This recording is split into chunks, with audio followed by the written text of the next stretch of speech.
Saya ingin berbagi perihal bagaimana kita hidup berintegritas. Hidup berintegritas berarti kita hidup sesuai dengan apa yang kita ucapkan dan apa yang kita kerjakan. Dalam kehidupan berintegritas, kita juga mengenal istilah 9 nilai integritas atau biasa disebut dengan 9 nilai anti korupsi. Yang pertama adalah berani. Kedua, jujur. Ketiga, peduli. Keempat, adil. Kelima, disiplin. Keenam, kerja keras. 7, tanggung jawab. 8, peduli. Dan 9, sederhana. Tentu saudara-saudara aku yang aktif di TikTok sudah memahami atau bukan hal yang baru tentang nilai-nilai integritas itu. Bagaimana kita mengoptimalkan hidup kita? Yang pertama, mengedepankan kejujuran. Sikap jujur ini sangat penting bagi kita. Ketika kita memulai menebarkan benih ketidakjujuran, satu kali saja maka orang tak akan percaya. Lebih lagi kita bekerja secara tidak jujur, curang. Demikian juga nilai berani. Berani melakukan sesuatu berarti kita juga harus berani tanggung jawab. Esensi hidup itu ya harus kita berani untuk mengambil suatu keputusan. Berani bahwa itu benar, bahwa itu salah. Untuk tanggung jawab, kemandirian, tidak tergantung kepada orang lain, disiplin. Disiplin itu juga sangat penting, karena disiplin itu adalah kunci marwah untuk mencapai satu kesuksesan. Ketika kita ingin mencapai target, agar apa yang kita impikan itu mencapai target tujuan atau impian kita, tapi kita kurang memperhatikan jati diri kita, yaitu kebiasaan hidup disiplin, hidup tertib. Demikian juga dalam kehidupan ini kita juga mengedepankan keadilan, adil. Dalam apapun kita harus bisa mengambil sikap tanpa diskriminasi, tidak memandang suku, bangsa, agama yang beda. Kita harus berlaku adil. Lebih lagi kita sebagai pemimpin, lebih lagi kita sebagai kepala rumah tangga, ibu rumah tangga, adik, kakak, kita harus mendepankan keadilan itu. Ya. Termasuk nilai integritas yang lain, yaitu kerja keras. Tidak ada kamus orang kaya yang kita lihat sehari-hari itu adalah simsalabim. Mendapatkan harta berlimpah itu dengan duduk manis, tidak pernah bekerja. Ya. Apa? Nah ini. Kerja keras itu adalah kunci utama. Untuk meraih suatu kesuksesan kita harus kerja keras. Di dalam kerja keras itu kita akan mengedepankan juga kemandirian, bagian dari nilai-nilai integritas atau nilai anti korupsi. kemandirian kita, tidak tergantung ke orang lain.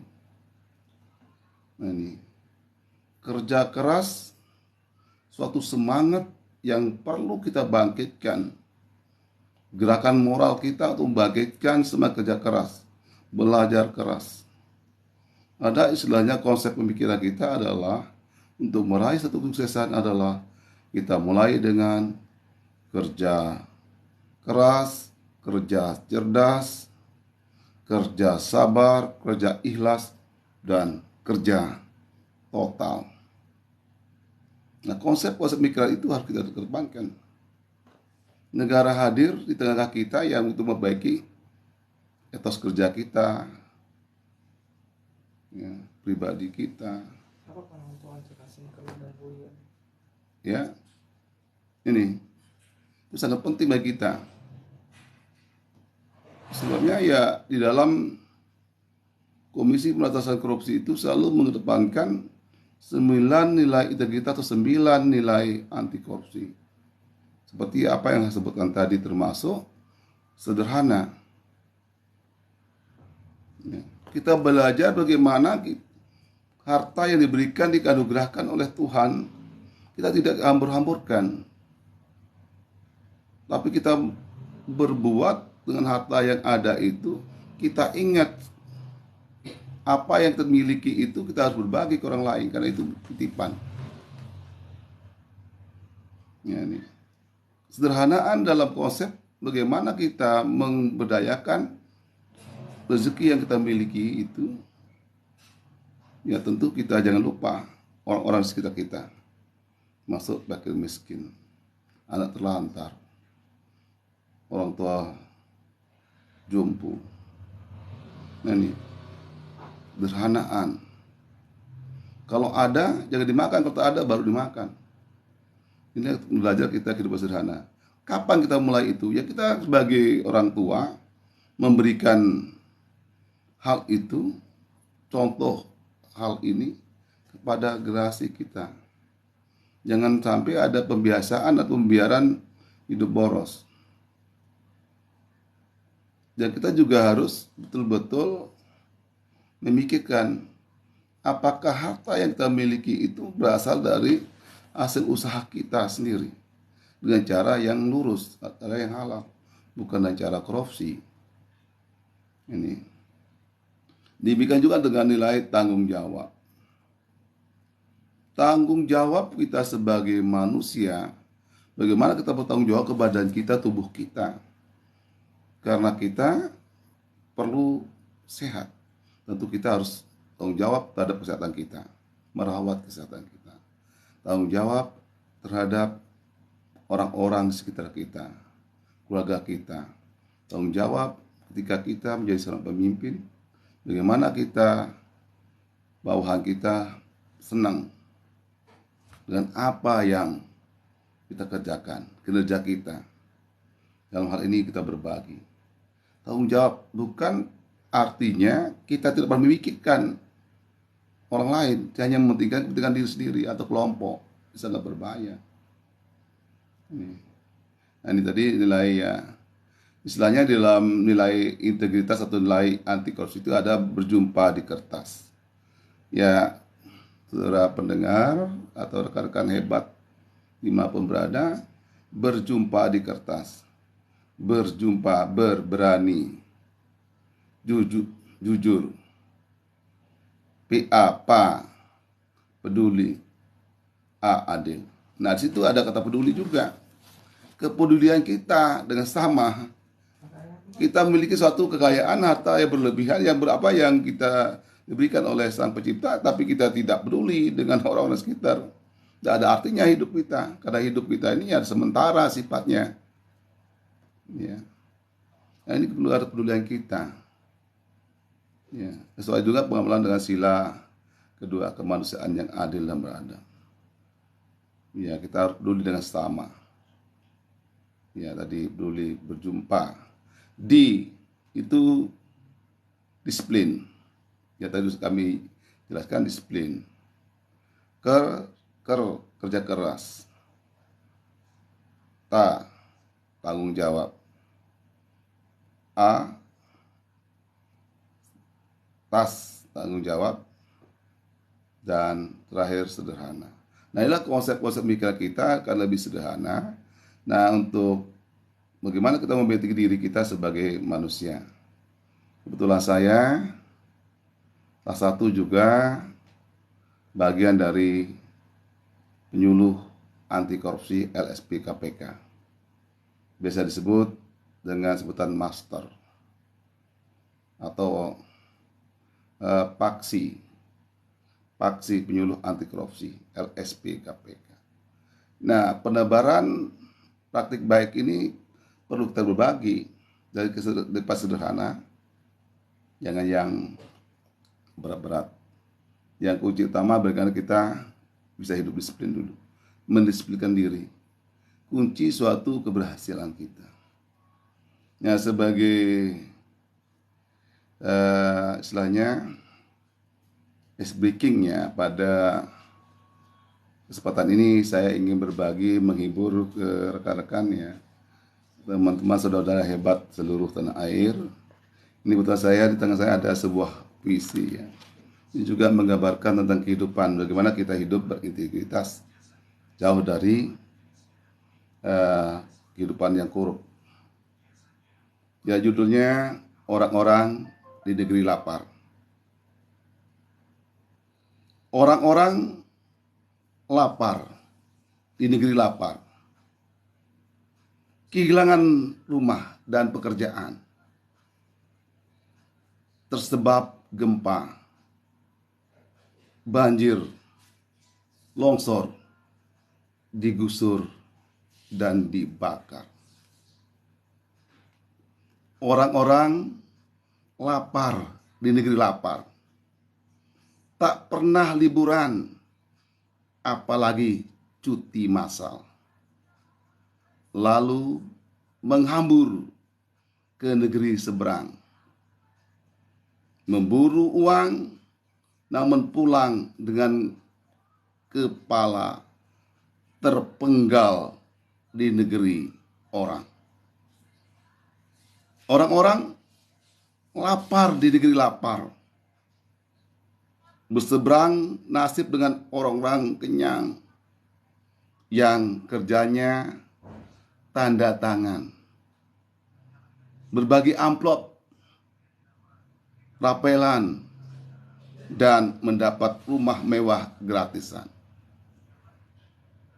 Orang-orang kenyang yang kadang memperpanjang liburan dengan mendadak mengumumkan besok pagi cuti massal, lalu pergi ke negeri seberang, menghamburkan uang, memburu kesenangan, lalu pulang tanpa kehilangan kecuali waktu luang. Sementara setelah orang-orang kenyang mulai kekenyangan, orang lapar di negeri lapar pun punya hobi anyar, menghunus parang dan mulai memburu siapa saja yang bisa dimakan. Nah, ini satu karya penyair dari Jogja, yaitu Wahid Eko Purwanto. Insya Allah saya juga banyak kumpulan puisi saya, antologi tentang puisi anti korupsi. Itu sangat penting untuk siar bagaimana kita paling tidak mengurangi praktik tindakan kita yang korup. Istilah korupsi itu bukan sebatas melucuti atau menghabiskan uang negara, merugikan uang negara, tapi yang termasuk di dalamnya adalah 9 nilai anti korupsi itu. Ketika kita tidak disiplin kerja, ngantor, berarti kita sudah menghabiskan uang negara. Misalnya ya, seorang ASN misalnya atau swasta, upamanya ya gajinya per bulan ya. Contoh 10 juta. Dari 10 juta itu per bulan, jam kerjanya 26 hari karena ada hari Minggu. Berarti artinya 10 juta bagi 26. Kira-kira berapa rupiah yang kita nikmati per hari jika kita tidak bekerja, tidak disiplin melakukan kewajiban kita sebagai ASN atau sebagai karyawan swasta? Ya bisa jadi rata-rata 500 per hari atau 400 kalau kita hitung. Itu yang kita nikmati tanpa kerja. Berarti kita memakan apa? Ya, memakan barang haram.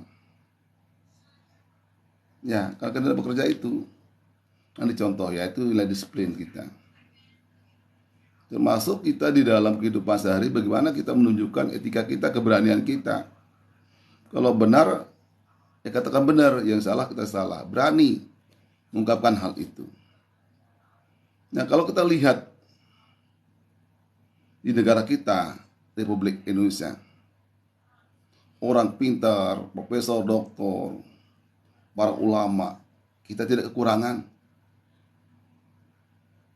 Tapi negara kita yang tercinta ini kekurangan orang jujur, orang berakhlak. Dengan konsep pemikiran, negara ini tidak kekurangan orang pintar, tetapi kekurangan orang jujur.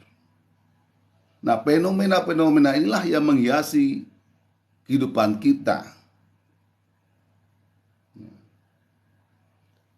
yang tidak perlu kita lestarikan dengan pemikiran kita, yaitu bagaimana kita menempatkan diri kita pada tataran yang baik, bermanfaat untuk orang lain. Ya, saudara-saudara, dimanapun berada ya, mungkin sekedar obrolan, berbagi tentang kehidupan kita, bagaimana kita menjaga marwah kita agar betul-betul kita mengedepankan praktik baik itu. Praktik baik itu tentu ya bukan untuk diri kita, tapi untuk orang lain dan termasuk keturunan kita. Ini yang paling urgen. Nah, sehingga pihak KPK itu ya sudah jauh meramu bagaimana menata kehidupan ini bisa meraih impian Indonesia bebas dari korupsi. Bebas dari korupsi. Bebas dari kecurangan. Termasuk anak-anak didik kita, pelajar. Ketika anak kita duduk di bangku TK, SD, SMA, perguruan tinggi, dalam menyelesaikan tugas-tugasnya, dalam ujiannya dilakukan dengan cara curang. Misalnya penyusunan skripsi dibagikan oleh orang lain, ujian nyontek dan seterusnya. Kapan kita akan melahirkan seorang figur yang memiliki kemandirian, kompetensi berdasarkan kompetensi yang dimiliki? Ini. Itu yang harus kita betul-betul menjaga marwah itu kepada anak-anak kita. Dengan mengupayakan kita sebagai figur atau role model atau sebagai be the best. Ya. Kita tidak ingin bangsa kita ini yang memiliki harta benda yang berlimpah ruah di laut, di gunung, dalam bumi, hutan, minyak bumi, tapi kita kok masih kaya. Ya, masih kaya. Kaya dan apa? Kaya dan utang. Ya, kaya dengan utang. Bukan kaya dengan harta yang kita miliki. Harta kita miliki tapi pengelolaannya yang keliru. Karena di situ ada orang-orang tidak jujur. Nah, kita hanya sebagai pewaris ya. Pewaris utang, bukan pewaris harta benda. Untuk itu, mari kita komitmen biasakan yang benar. Jangan benarkan yang biasa. Inilah kita belajar menjadi manusia yang berintegritas. Biasakan yang benar, jangan benarkan yang biasa. Artinya, kita biasakan hal-hal yang benar menjadi darah daging kita, jadi tradisi kita dan budaya kita. Ya. Jangan biasakan yang biasa. Ya, biasakan yang benar, jangan benarkan yang biasa. Jangan benarkan yang biasa itu artinya yang sudah mendarah daging, yang sudah salah kaprah, menganggap hal itu suatu hal yang bukan salah. Contoh misalnya ya, gratifikasi. Nah, ini praktik gratifikasi ini ya, berikan dia kepada orang kaya. Ya, ketika berkunjung misalnya, justru kita repot. Salah pimpinan yang duduk di bagian bawah ya datang, kita siapkan amplop. Hari raya demikian siapkan amplop juga. Ini kekeliruan kita. Justru kita memberikan sesuatu itu kepada orang yang kaya. Ini saya keliru sekali. Kepada pejabat. Mestinya kita salurkan rezeki kita itu kepada orang-orang yang berhak untuk menerima. Ini justru berlomba-lomba untuk memberikan kepada pimpinan teratasnya. Itu sebabnya negara hadir itu menghapus sistem parsel itu. Masih di Indonesia itu masih praktik-praktik tidak baik ini masih berlaku dari bawah sampai atas. Ketika ada pejabat berkunjung, krek, woi amplop sekali amplop. Di mana uang itu diambil? Apakah uang taku sendiri? Tidak. Justru mereka menggerogoti anggaran-anggaran yang diberikan oleh instansi lembaga itu. Ini yang kita coba mungkin hilangkan supaya jangan kita membiasakan yang benar. Ya. Biasakan yang benar, jangan benarkan yang biasa. Membenarkan yang biasa itu, benarkan yang biasa itu, jangan dibenarkan. Biasakan yang benar, jangan benarkan yang biasa. Nah, sehingga dalam sebuah puisi saya sempat juga melakukan apresiasi terhadap kehidupan sekitar. Judulnya Gratifikasi Ditolak Pejabat Bermartabat. Nah, ini di sini muaranya adalah mestinya pejabat itu menolak. Ya, pejabat dari pusat, provinsi ke bawah ke kabupaten, turun apa. Justru diajak ke rumah makan. Diberikan fasilitas-fasilitas di hotel seperti itu kan itu kekeliruan. Karena mereka turun itu kan ada anggarannya. Tapi katanya orang timur itu menghargai, menghormati. Bukan itu cara menghormati, menghargai. Tapi menurut saya, pribadi saya ya hal itu kekeliruan bawahannya. Apa kekeliruan atasan? Jangan diterima. Simpan aja, laporkan. Laporkan ke KPK. Dikumpulkan dan dilaporkan. Sehingga ada istilahnya ya, lihat, lawan, laporkan.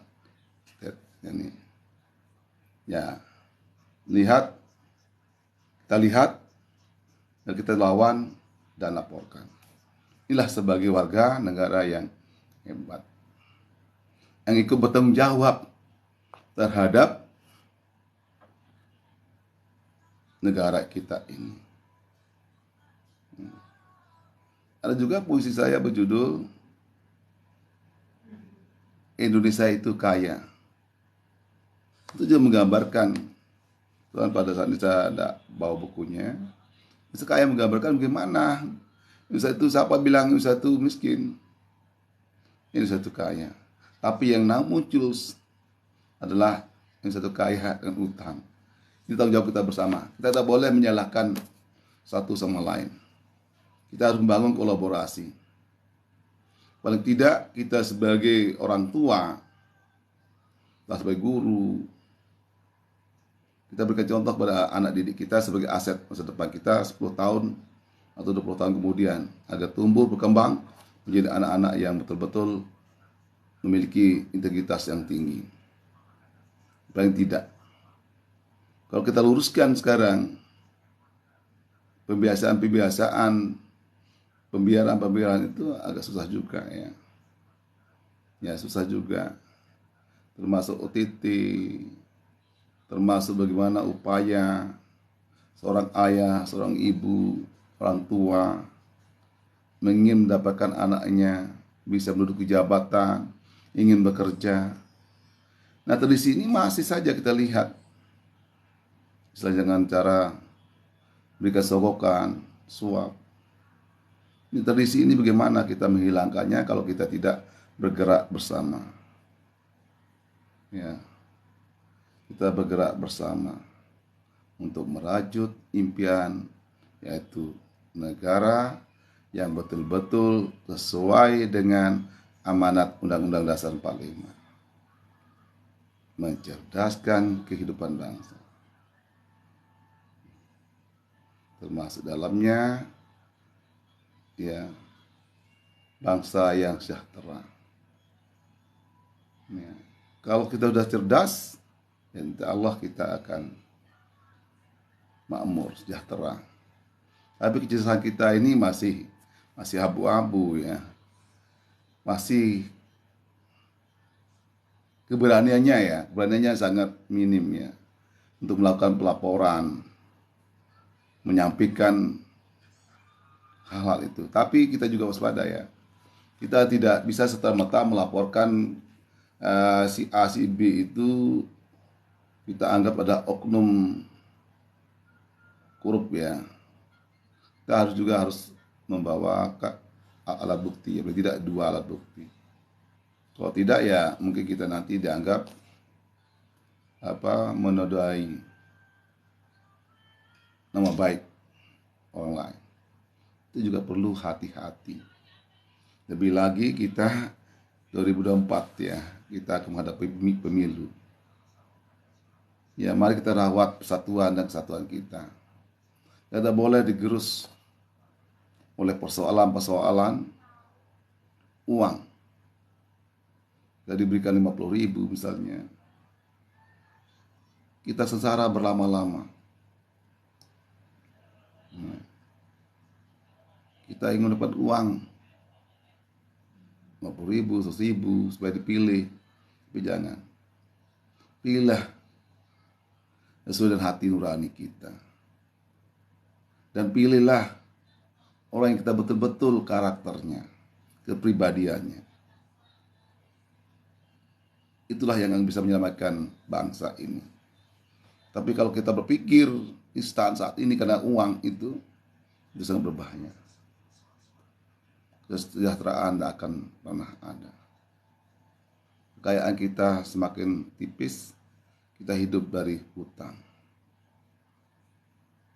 Inilah.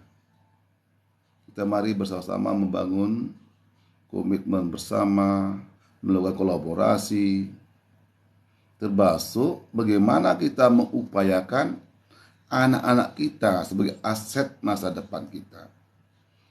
Ini. Bagaimana caranya? Tentu kita harus memenuhi hak-hak anak sesuai dengan kompetensi hak anak. Hak-hak anak itu harus dipenuhi. Yang pertama ya bagaimana? Hak hidup. Anak berhak untuk hidup. Termasuk anak itu bagaimana hidupnya itu mendapatkan hak untuk pendidikan. supaya hidupnya betul-betul hidup sebagai manusia yang dimanusiakan, bukan sekedar hidup, tapi betul-betul bagaimana kita merawat anak-anak kita terpenuhi kebutuhannya. Nah, di dalamnya hak hidup tadi termasuk tumbuh kembang. Hak untuk tumbuh kembang anak itu sangat penting. Bagaimana? Ya tentu kelengkapan nutrisi, gizinya. Gizi itu tidak perlu yang mahal-mahal. Di sekitar kita banyak sekali. Daun singkong, ikan di bendungan, ikan di kali, banyak sekali. Belut, itu juga bisa pemenuhan hak tumbuh kembang. Sehingga pertumbuhan anak itu bisa tumbuh sesuai dengan ukurannya. Tidak stunting, kerdil. Ya perlu kita juga berikan kebutuhan-kebutuhan nutrisi tubuhnya supaya mereka lebih sehat. Ya, tumbuh kembang. Termasuk hak untuk mendapatkan perlindungan. Ini amanat dari Konvensi Hak Anak. Hak untuk mendapatkan perlindungan. Anak kita berhak untuk mendapatkan perlindungan dari kekerasan, baik kekerasan seksual, kekerasan fisik, termasuk jual beli anak atau eksploitasi anak. Ini juga perlu kita pikirkan. Bagaimana kita bisa melakukan suatu perlindungan terhadap anak? Ya tentu kita harus mendampingi. Sebagai orang tua juga harus kita dampingi. Ya. Supaya tindakan-tindakan yang belum dimiliki karena kesadarannya belum tumbuh, ya kita bisa arahkan. Nah, dalam perlindungan ini tentu kita bisa mengarahkan mana yang baik dan benar. Nah, itu masuk dalam integritas tadi. Sehingga setelah dewasa nanti anak bisa membedakan yang haram dan halal, yang boleh dilanggar, suap, sogok, gratifikasi. Ini yang juga menjadi PR kita untuk hak anak untuk perlindungan. Nah, bagaimana kita melindungi anak itu supaya anak memiliki hak untuk belajar.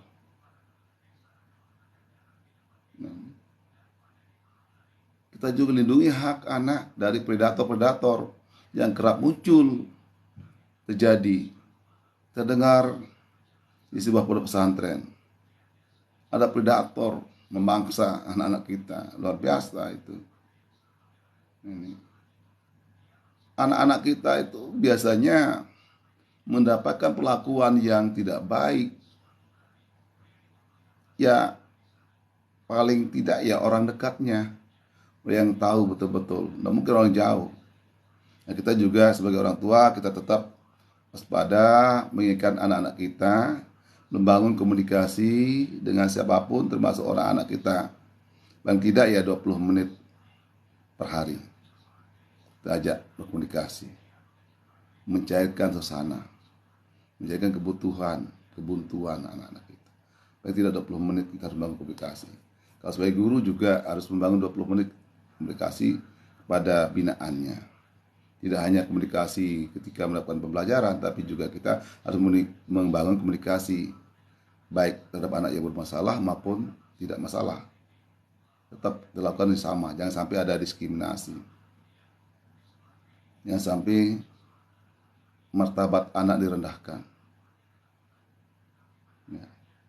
Ini yang hak anak yang terakhir sesuai dengan Konvensi Hak Anak ya tadi partisipasi. Anak juga diikutkan mengambil suatu keputusan, mendengarkan apa kemauan anak. Tidak kita otoriter sebagai orang dewasa, kita juga menampung aspirasi anak itu. Ini partisipasi. Nah, kadang orang dewasa atau orang tua itu tidak mau melibatkan. Sehingga apa yang terjadi? Ya akhirnya orang dewasa atau orang tua itu dilawan. Kalau tidak pernah mendengarkan apa keinginan anak itu. apa kemauan anak kita. Kita hanya sifat memaksa, bukan zamannya untuk dipaksa. Nah, artinya apa? Artinya bahwa dalam kehidupan ini untuk membiasakan yang benar, jangan benarkan biasa semata-mata untuk kepentingan terbaik bagi anak. Tidak saat ini, tapi bisa untuk sekian 5 tahun, 10 tahun ke depan. Itu kuncinya, sehingga anak ini bisa dikatakan anak yang berintegritas. Tapi semua itu lahir juga dari model kita. Dari kita sebagai orang dewasa. Kadang-kadang kita ngomong ini baik-baik, tapi kita melakukan hal itu. Termasuk bagaimana mereka itu tidak ada waktu lain kecuali di tangannya ada gadget, di tangannya ada gawai. Ini kenapa mereka lakukan itu? Ya mereka adalah sering menonton perilaku orang dewasa. Kenapa juga ada perkelahian, kekerasan? Karena mereka juga disuguhkan dengan kekerasan-kekerasan yang ada di layar TV. Kenapa ada kekerasan seksual, pemerkosaan dan sebagainya? Karena itu yang ada di TV atau di HP atau di laptop atau di YouTube. Nah, ini juga perlu ada pendampingan tadi sebagai wujud melindungi anak-anak kita. Nah, inilah yang harus kita lakukan bersama untuk semata-mata kita membangun bangsa ini keluar dari kemiskinan. Nah, kita bisa meraih impian, yaitu generasi emas 2045. Dan juga bisa meraih impian Indonesia layak anak idola 2035. Idola Indonesia layak anak. Kita sekarang kabupaten kota layak anak. Nanti akan menjadi ada Indonesia layak anak. Nah, layak anak yang gimana? Ya layak anak, ya bagaimana kita menempatkan anak itu merasa nyaman, aman, diperlakukan dengan ramah, baik di sekolah maupun di tempat lain. Ya. Karena hak anak itu, kalau kita sudah mulai menata hal itu, tidak ada kekerasan di anak-anak. Karena kita adalah orang tua sebagai pendidik. Ya, mendapatkan pengajaran yang pertama, kedua di sekolah. Dan kita sebagai orang tua mendidik, ya kita lakukan bagaimana memanusiakan anak. Bukan kita memukul, menghukum. Karena menghukum itu urusan lembaga hukum, lembaga penegak hukum, kepolisian, kejaksaan, hakim, itu tugasnya. Tapi kalau kita sebagai orang tua maupun guru itu adalah kita mendidik, mengasuh, membimbing anak-anak kita. Karena setiap perlakuan anak yang dianggap salah dan layak mendapatkan hukuman menurut persepsi kita, itu adalah korban perlakuan orang dewasa. Kenapa anak melakukan hal itu? Ya bisa jadi anak itu tumbuh berkembang di lingkungan broken home, keluarga yang suka berkelahi, bertengkar. Yang kedua, mungkin anak itu tinggal di kakek atau neneknya, karena kakek neneknya belum memiliki pengasuhan yang berkualitas, karena faktor pengetahuannya terbatas, geraknya terbatas.